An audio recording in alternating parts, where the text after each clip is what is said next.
Hello everyone, this is Meri Dhankhar and welcome back to my YouTube channel #commerce vibes. तो class 12th accountancy chapter कर रहे हैं 6 और chapter है बच्चों अपना कैश फ्लो स्टेटमेंट। तो इस वीडियो में करने वाले हैं हम इसका क्वेश्चन नंबर 48 और पिछले जितने भी क्वेश्चन है बेटा मैंने बिल्कुल एक एक क्वेश्चन की सेपरेट वीडियो बना के डाल रखी है। आप डिस्क्रिप्शन बॉक्स में प्लेलिस्ट जाके चेक करें अगर किसी का कोई डाउट रहता है तो। एक बार देखिए क्वेश्चन नंबर 48 हमें बनाना है क्या, कैश फ्लो स्टेटमेंट और गिवन इन्फॉर्मेशन हमारे पास है। अब देखो क्वेश्चन ने हमें यहाँ कहा है कि calculate cash flow from operating activity. Question ने हमसे सिर्फ कैश फ्लो ऑपरेटिंग मांग रखा है, लेकिन हम पूरा क्वेश्चन निकालेंगे, ठीक है। और वो क्यों निकाल रहे हैं वो भी देखते हैं। सबसे पहले देखो शेयर कैपिटल है, कोई नोट नहीं दे रखा और 2 लाख से इंक्रीज कर रहा है तो हमने शेयर इशू किए हैं। तो issue of share capital, issue of share capital कितने के 2 लाख से, 2 लाख से हमने क्या कर दिए, इशू कर दिए हैं। रिजर्व सरप्लस के लिए नोट कह रहा है तो नोट में चेंज बता रहा है, नोट बना लेते हैं हम। नोट 1 अपने कैलकुलेशन के लिए, calculation for net profit before tax. तो 6 लाख में से 3 लाख जाएगा, 3 लाख गया तो 3 लाख हमारा यहाँ आ गया, ठीक है, ओके। नेक्स्ट हमें दे रखा है long term borrowings. Long term borrowings 1 lakh से क्या कर रहे हैं, इंक्रीज कर रहे हैं। तो हमारी जो लॉन्ग टर्म बोरिंग्स है 12% लोन, हम यहाँ क्या कहेंगे 12% लॉन्ग टर्म लोन प्रोसीड, ठीक है। कितने से, 1 लाख से इंक्रीज कर रहे हैं, ठीक है। सिंपल सी बात थी। यहाँ तो आगे है शॉर्ट टर्म बोरोइंग्स दिखा रखा है, लोन दिखाओ। शॉर्ट टर्म बोरोइंग्स में हमारा बैंक का ओवरड्राफ्ट डिक्रीज हो रहा है, बैंक का ओवरड्राफ्ट डिक्रीज हो रहा है, इसका मतलब देखो इंक्रीज होता है तो हमने पैसा निकाला है, डिक्रीज हो रहा है तो हमने डिपॉजिट किया होगा। तो बैंक ओवरड्राफ्ट, बैंक ओवरड्राफ्ट इसका मतलब हमने क्या की होगी, वहाँ पेमेंट की होगी। 5000 का अपना आउटफ्लो है। नेक्स्ट हमें दे रखा है शॉर्ट टर्म प्रोविज़न। आप प्रोविज़न देखें एक बार, 4 short term provision for tax है और हमें एक इन्फॉर्मेशन यहाँ नहीं, कुछ नहीं दे रखी है। तो सिंपली अगर क्वेश्चन ने कोई प्रोविज़न दे रखा होता, कोई टैक्स पेड का अमाउंट देता तो हम इसके लिए सेपरेट अकाउंट बनाते, लेकिन अब ये कुछ नहीं दिया गया। तो इसका मतलब 2 लाख का प्रोविज़न है और 165 का आपने टैक्स पे किया होगा। तो यहाँ लिख लेंगे हम less income tax paid, income tax paid. Previous year का जो डेटा होता है वो हम पे करते हैं और इस ईयर का हमारा प्रोविज़न होता है। तो 1,65,000 नेगेटिव शो करा देंगे, हम इसको बाद में लेस करेंगे। और जो 2 लाख हमारा जो प्रोविज़न बनाया होगा इसको ऐड कर देंगे किसमें, जब हम net profit before tax calculate कर रहे हैं, 2 लाख के डेटा को ऐड कर देंगे। तो टोटल कितना हो गया, 5 लाख हो गया यहाँ तक का, ठीक है। आगे हमें दे रखा है शॉर्ट टर्म बोरोइंग हो गया, प्रोविज़न हो गया। अब आगे फिक्स्ड एसेट्स पे। फिक्स्ड एसेट्स के लिए नोट है और नोट में हमें दोनों दे रखे हैं। नोट में हमें 2 चीज़ें दे रखी हैं। एक तो हमें क्या दे रखा है, मशीनरी। तो हम मशीनरी का अकाउंट बना लेते हैं, मशीनरी अकाउंट, मशीनरी का अकाउंट बनाते हैं। तो to balance B D, to balance B D by balance C D. आपको बिल्कुल अच्छे से बनाना है क्योंकि इन्हीं के बिहाफ पे आपको नंबर मिलने वाले हैं अच्छे से। ये वर्किंग नोट होते हैं आपके। तो ओपनिंग है अपना 20 लाख, ओपनिंग है अपना 20 लाख से, और ये कितना दे रखा है हमारा 26 लाख, 26 लाख इधर का है। उसके बाद भाई एक्यूमुलेटेड डेप्रिसिएशन दे रखा है, इसके लिए भी बना लेते हैं accumulated depreciation, accumulated depreciation account.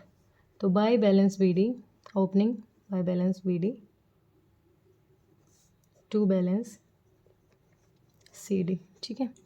कितना है, 1 लाख अपना ओपनिंग है और 2 लाख अपना क्या है, क्लोजिंग क्वेश्चन ने दे रखा है। यहाँ तक की इन्फॉर्मेशन तो क्वेश्चन ने हमें दे रखी थी।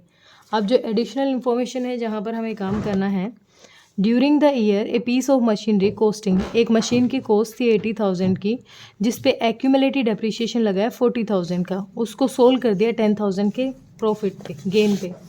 अब देखो एक मशीन कह रहा है 80,000 की, ओरिजिनल कॉस्ट कह रहा है, जिसमें 40,000 उस पर क्या लग गया, डेप्रिसिएशन लग गया, तो कितने की रहेगी 40। अब इसको बेच दिया 10% प्रॉफिट पे, तो प्रॉफिट लगने के बाद कितने की सेल्स हो गई है, 50 की सेल्स होगी ना।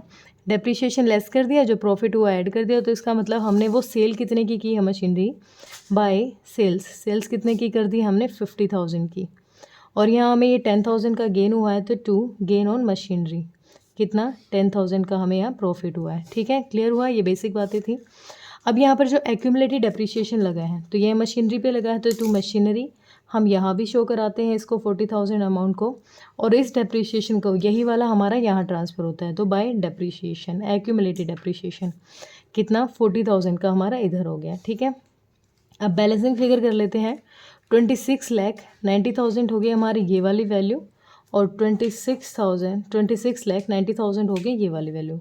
अब इसमें से डिक्रीज़ करना है 20,10,000, तो 1080 हो गया, 90 में से गया तो, और 20 में 6,80,000 क्या आ गई हमारी परचेजेस आ गई हैं, और ये परचेजेस हमने कैसे निकाली, बैलेंसिंग फिगर करके। ठीक है, अब इधर भी बहुत सारी टोटल करते हैं, तो 2,40,000 और यहाँ पर भी 2,40,000। तो करंट ईयर का डेप्रिसिएशन कितना आ जाएगा हमारा बाय स्टेटमेंट ऑफ P&L, जो हम ट्रांसफ़र करते हैं बैलेंसिंग फिगर करके, करंट ईयर का डेप्रिसिएशन निकालेंगे हम 1,40,000। ठीक है, अब ये सारी इन्फॉर्मेशन हमें बहुत यूज़ आएगी। कैसे, जो गेन हुआ है, गेन को हम यहाँ क्या करते थे, ऑपरेटिंग में लेस करते थे, लेस करेंगे gain on sale of machinery, sale of machinery.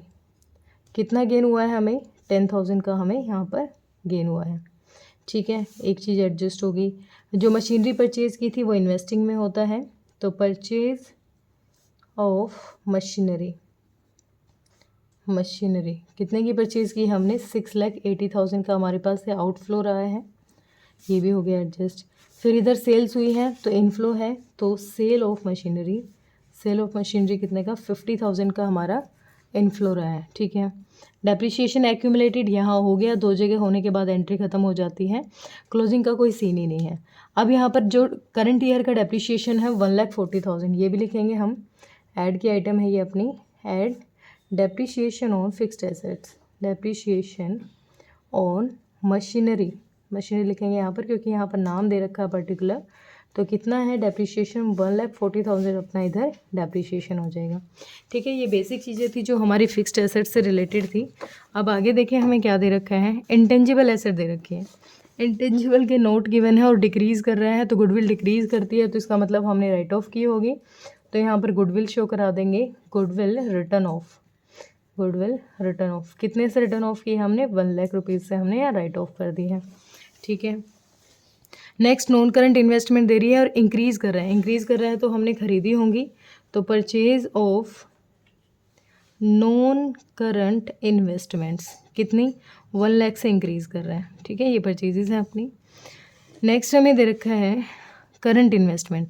अब करंट इन्वेस्टमेंट और कैश इक्विवेलेंट ये दोनों हैं, तो ये दोनों टोटल करेंगे तो 2,10,000, और ये भी दोनों टोटल करेंगे तो ये भी 2,10,000 है। इसका मतलब कोई नेट चेंज नहीं आया है, इसका मतलब जो यहाँ पर हमारा अमाउंट आएगा ना वो नील आएगा, कोई अमाउंट नहीं आएगा, इसीलिए क्वेश्चन ने सिर्फ कैश फ्लो फ्रॉम ऑपरेटिंग मांगा था, लेकिन हम इस चीज़ को प्रूव करके दिखाएंगे कि ये नील क्यों आ रहा है, कैसे आया है। ठीक है, अब हमने यहाँ तक कर लिया, नोन करा। अब इन्वेंट्री बच गई, इन्वेंट्री इंक्रीज़ कर रही है कितने से, 1,30,000 से, और इन्वेंट्री इंक्रीज़ करती है तो हमारी करंट एसेट इंक्रीज़ कर रही है यहाँ पर, तो इन्वेंट्रीज हमारी इंक्रीज़ कर रही है कितने से, 1,30,000 से, तो ये नेगेटिव वैल्यू है अपनी, नेगेटिव में लिख देंगे। ठीक है, अब हमने ये हो गया, लोन हो गया, बैंक ओवरड्राफ्ट प्रोविजन, ठीक है, यहाँ का हो गया। अब एडिशनल इन्फॉर्मेशन देखते हैं।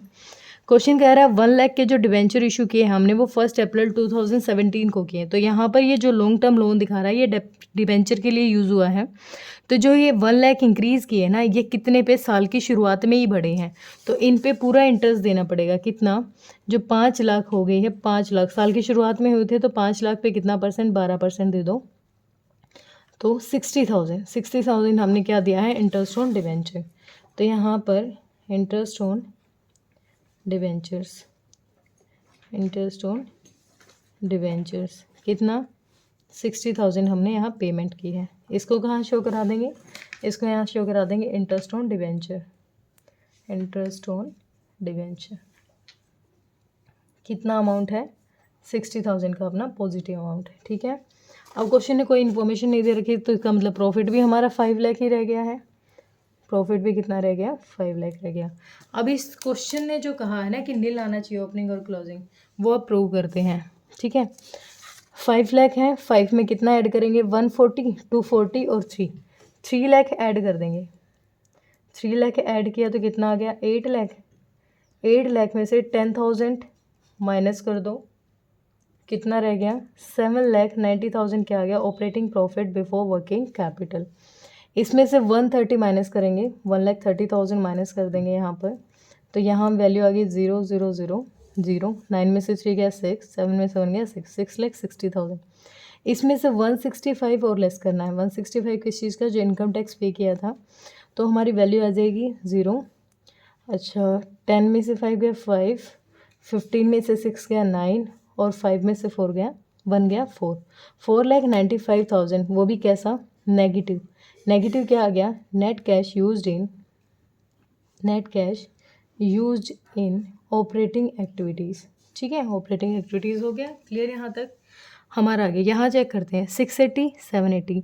780 में से 50 गया तो 730 क्या आ गया हमारा नेगेटिव बैलेंस, और ये क्या आ गया हमारा नेट कैश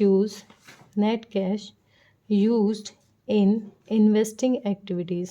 ठीक है, यहाँ देखते हैं 2 और 3 लाख में से हमारा कितना, 3 में से जाएगा 65, तो 3 लाख में से 65 जाएगा तो कितना आ जाएगा 235 और ये अपना क्या है पॉजिटिव है। कैसा है, पॉजिटिव है। ठीक है, ये हमारा नेगेटिव था क्या, नहीं पॉजिटिव है भैया, पॉजिटिव है ये वाली वैल्यू, क्योंकि ये 660 तो ज़्यादा था ना, नेगेटिव नहीं था। अब एक बार इन तीनों को ऐड कर लेते हैं।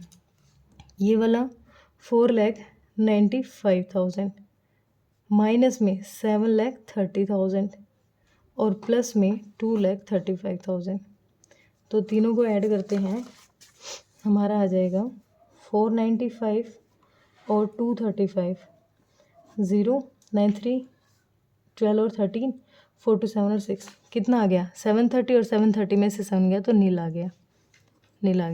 अब नील में क्या जोड़ेंगे, ओपनिंग कितना है 210, तो हमारा क्या आ जाएगा 210 ही रह जाएगा। लेकिन क्वेश्चन ने सिर्फ हमसे क्या डिमांड की थी, सिर्फ क्वेश्चन ने ये 495 ही डिमांड की थी कि आपको बस ये निकालना है, लेकिन वेरिफिकेशन करनी हमारे लिए ज़रूरी थी, इसलिए मैंने पूरा क्वेश्चन सोल्व किया है। ठीक है, अगर किसी बच्चे का फिर भी कोई डाउट रहता है तो बेटा कमेंट सेक्शन में डालिए। Thank you so much.